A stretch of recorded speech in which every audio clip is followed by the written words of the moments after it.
Hello friends, welcome to my YouTube channel. Friends, आज हम बात करने वाले हैं इंसुलिन हार्मोन के बारे में। और इंसुलिन हार्मोन की जो प्रोडक्शन है वो पैंक्रियाज यानी लबलबा के जो बीटा सेल्स होते हैं उनसे हो रही होती है। इंसुलिन जो है वो काफी इंपॉर्टेंट हार्मोन होता है। विदाउट इंसुलिन जो है वो टाइप 1 डायबिटीज जो डेवलप होती है, और इस पेशेंट को जिसमें टाइप 1 डायबिटीज होती है उसको थ्रू आउट द लाइफ जो है वो इंसुलिन इंजेक्ट करनी पड़ती है।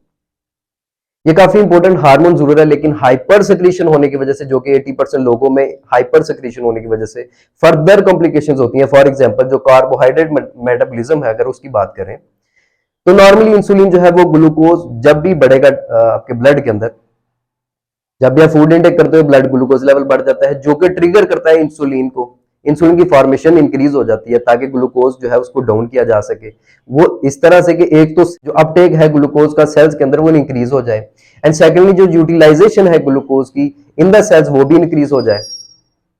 इसके अलावा जो है ग्लूकोज जो है ग्लाइकोजन में कन्वर्ट होना शुरू हो जाता है, यानी कि जो स्टोरेज फॉर्म है ग्लूकोज की, जितना यूज हो सकता है सेल वो यूज करते हैं। बाकी जो है ग्लाइकोजन फॉर्मेशन होती है मसल्स जो है उनके सेल्स के अंदर और लिवर सेल्स के अंदर।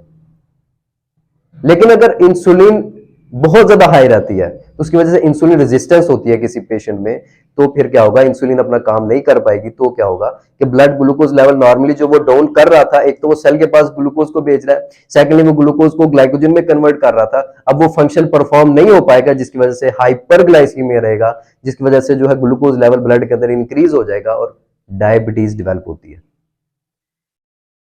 अगर हम बात करें प्रोटीन के ऊपर इसका क्या इफेक्ट होता है, तो प्रोटीन की जो सिंथेसिस है इंसुलिन की, नॉर्मली वो इंसुलिन जो है वो क्या कर रहा होता है नॉर्मली कि प्रोटीन की सिंथेसिस को इंक्रीज कर देता है।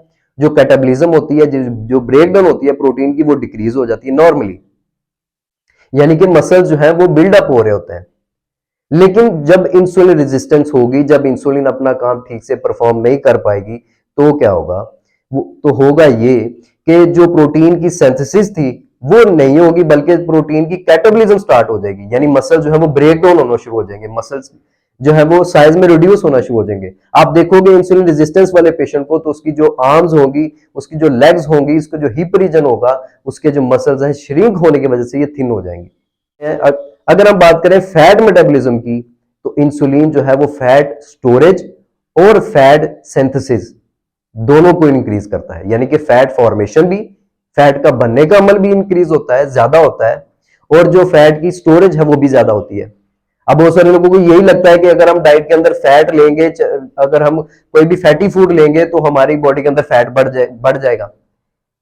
लेकिन शुगरी फूड लेने से भी, कार्बोहाइड्रेट लेने से भी आपकी बॉडी के अंदर जो है फैट प्रोड्यूस हो रहा होता है।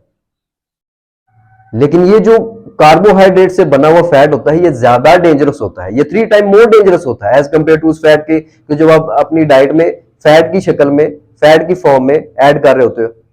मैं गुड फैट की बात कर रहा हूं, मैं ट्रांस फैट की बात नहीं कर रहा, मैं बटर घी की बात कर रहा हूं, ऑलिव ऑयल की बात कर रहा हूं, या कोकोनट ऑयल की बात कर रहा हूं, जो कि नेचुरल हेल्दी ऑयल होते हैं। वो ज्यादा हेल्पफुल होते हैं, ज्यादा हेल्दी होते हैं, उसको डाइजेस्ट करना बॉडी के लिए इजी होता है एज कंपेयर टू उस फैट के जो कार्बोहाइड्रेट से बना हुआ फैट होता है। तो अगर आपको आप हाई शुगरी फूड लेते हो या आप अपनी डाइट में ज्यादा कार्बोहाइड्रेट्स ले रहे हो, तो भी आपकी बॉडी में फैट जो है वो बनना स्टार्ट होता है इस हार्मोन की वजह से, जिसका नाम है इंसुलिन। तो बेसिकली बुनियादी तौर पे हो क्या रहा है कि जब इंसुलिन रेजिस्टेंस होगी तो आपका हाइपरग्लाइसीमिया होगा, प्रोटीन की कैटाबॉलिज्म होगी, मसल्स जो है वो साइज में रिड्यूस हो जाएंगे, आपकी आर्म्स, लेग्स, थाइज और आपका हिप रीजन जो है वो श्रिंक होना शुरू हो जाएंगी, वहां पे मसल जो श्रिंक होना शुरू हो जाएंगे। थर्ड वन, आपकी बैली फैट इंक्रीज हो जाएगा। आप दूर से देखोगे तो आपको पता चलेगा कि ये इस फला फला बंदे को जो है वो डायबिटीज है, दूर से पता चलेगा, उसकी बैली फैट होगा उसको, एक तो सेकेंडली उसकी जो लेग्स और आर्म्स है वो थिन हो जाएंगी। इसके अलावा अगर हम बात करें कि इसके अलावा इंसुलिन के क्या इफेक्ट होते हैं, तो इंसुलिन जब हाई रहने की वजह से इंसुलिन रेजिस्टेंस होती है, इंसुलिन रेजिस्टेंस के होने की वजह से हाइपरग्लाइसीमिया होता है, उसकी वजह से जो आरओएस होती, जिसको हम कहते हैं रिएक्टिव ऑक्सीजन स्पीसीज, वो इंक्रीज हो जाती हैं। वो इसलिए कि जो माइटोकॉन्ड्रियल डिसफंक्शन होता है एक तो, सेकेंडली एंडोप्लाज्मिक रेटिकुलम स्ट्रेस आ जाता है, जिसकी वजह से जो ROS होते हैं, जिसको रिएक्टिव ऑक्सीजन स्पीशीज कहते हैं, वो इंक्रीज हो जाती हैं, सेलुलर डैमेज स्टार्ट हो जाता है। सेकेंडली, जो इंसुलिन रेजिस्टेंस होती है उसकी वजह से ग्लाइकेशन होती है प्रोटीन्स की, और प्लाज्मा प्रोटीन जो कि बहुत हेल्पफुल हेल्दी प्रोटीन्स होती हैं, उनकी ग्लाइकेशन स्टार्ट हो जाती है, यानी उनके बेनिफिट्स खत्म होकर उनके हार्मफुल इफेक्ट स्टार्ट हो जाते हैं। यानी कि जो प्रोटीन्स है ब्लड के अंदर, फॉर एग्जांपल एल्ब्यूमिन है, ग्लोबुलिन है, फाइब्रिनोजिन है, तो ये सारी जो प्रोटीन्स होती हैं इनकी ग्लाइकेशन स्टार्ट होती है, और उसके नतीजे में एडवांस ग्लाइकेशन एंड प्रोडक्ट्स जो हैं बनना स्टार्ट हो जाते हैं। और ये जो एडवांस्ड ग्लाइकेशन एंड प्रोडक्ट्स होते हैं ये बहुत ज्यादा डेंजरस होते हैं। ये सेल फॉर्मेशन करवा देते हैं जो आर्टीरियल वॉल्स होती हैं उनके अंदर, जो ब्लड वेसल्स होती हैं उनके अंदर, उसकी वजह से जो है एथेरोस्क्लेरोसिस डेवलप होता है, जो आर्टरीज होती हैं वो हार्ड होना शुरू हो जाती हैं, और हाइपर टेंशन डेवलप होने लगता है। एक तो रिएक्टिव ऑक्सीजन स्पीशीज बढ़ने की वजह से सेलुलर डैमेज हो रहा है, हाइपरटेंशन भी हो रहा है साथ में ग्लाइकेशन की वजह से, एंड फर्दर जो है एंडोथेलियल डिसफंक्शन स्टार्ट हो जाता है, क्योंकि इंसुलिन रेजिस्टेंस की वजह से जो नाइट्रिक ऑक्साइड है वो रिड्यूस हो स्टार्ट हो जाता है। इसके अलावा जो कोलेस्ट्रॉल फॉर्मेशन है वो इंक्रीज हो जाती है। तो गाइस 80% जो कोलेस्ट्रॉल है उसकी सेंसिस है बॉडी के अंदर हो रही होती है नॉर्मली। अब उसकी सेंसिस यानी कोलेस्ट्रॉल की सेंसिस जो है वो इंसुलिन रेजिस्टेंस की पेशेंट के अंदर जो है वो इंक्रीज हो जाती है।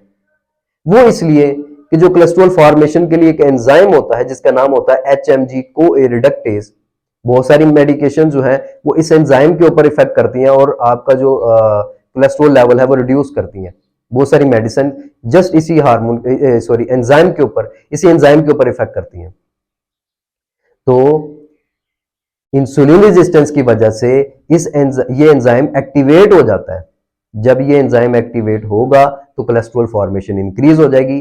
तो होगा क्या कि कोलेस्ट्रॉल फॉर्मेशन भी ज्यादा होती है, हाइपरटेंशन हो रहा है, कोलेस्ट्रॉल फॉर्मेशन इंक्रीज हो रही है, एथेरोस्क्लेरोसिस हो रहा है, इसके अलावा सेलुलर डैमेज हो रहा है। तो मल्टीपल जो डिजीजेस हैं वो डेवलप होना स्टार्ट हो जाती हैं। मेटाबॉलिक डिसऑर्डर जिसको कहते हैं वो स्टार्ट हो जाता है, ओबेसिटी हो जाती है, डायबिटीज हो जाती है, हाइपरटेंशन है, कार्डियोवास्कुलर डिजीजेस हैं, जो ब्लड वेसल्स हैं उनकी डिजीजेस स्टार्ट हो जाती है। तो इंसुलिन रेजिस्टेंस जो है वो बुनियादी तौर पे मेटाबॉलिक जो सिंड्रोम है उसका कॉज है, उसकी वजह है। अब अगर बात करें कि इसके रेगुलेटर्स क्या क्या हैं, क्या क्या चीजें हैं, वो कौन कौन से फैक्टर्स हैं जिसकी वजह से इंसुलिन वैसे नॉर्मली बॉडी में इंक्रीज होता है या प्रोड्यूस होता है। तो बुनियादी तौर पे तो ग्लूकोज है, जब भी ग्लूकोज बढ़ेगा तो इंसुलिन लेवल जो है वो बढ़ जाएगा। इसके अलावा अमाइनो एसिड्स यानी प्रोटीन्स भी होती हैं जिसकी वजह से इंसुलिन इंक्रीज होता है। फैट की वजह से बहुत कम जो है इंसुलिन इंक्रीज होता है। इसके अलावा अगर बात करें हार्मोन्स की, तो एंडोक्राइन के जो हार्मोन्स हैं जिसमें कि ग्रोथ हार्मोन है, कॉर्टिसोल है, इसके अलावा ग्लूकागॉन है, ये हार्मोन्स है इनडायरेक्टली इंसुलिन को इंक्रीज करते हैं।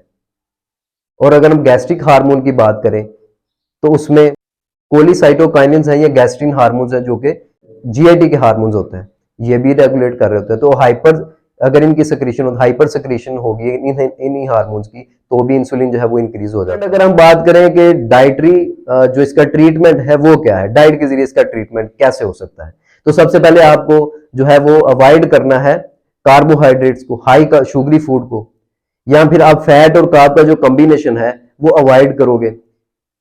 इसके अलावा आपको फास्टिंग करनी है, कम अज कम एटलीस्ट जो है वो 12 घंटे की फास्टिंग करनी है। जो फ्रीक्वेंटली ईटिंग होती है उसकी वजह से इंसुलिन बहुत ज्यादा हाई रहता है, और इंसुलिन रेजिस्टेंस का नंबर 1 काज यही है, फ्रीक्वेंटली ईटिंग, बार बार खाना। इवन आप एक टॉफी लेते हो, एक चॉकलेट लेते हो, एक बिस्किट भी लेते हो, एक चाय भी लेते हो, तो भी इंसुलिन जो है वो ट्रिगर होती है, इंसुलिन इंक्रीज होती है। तो आपको ये प्रैक्टिस नहीं करनी है, आपको अपनी बॉडी को रेस्ट देना है, जो बीटा सेल्स हैं उनको रेस्ट देना है ताकि वो अच्छी इंसुलिन प्रोड्यूस कर सके आपके लिए। इंसुलिन रेजिस्टेंस होती इसलिए है कि बीटा सेल जो एग्जॉस्ट हो जाते हैं। तो आपको फ्रीक्वेंटली जो ईटिंग है उसको अवॉइड करना है।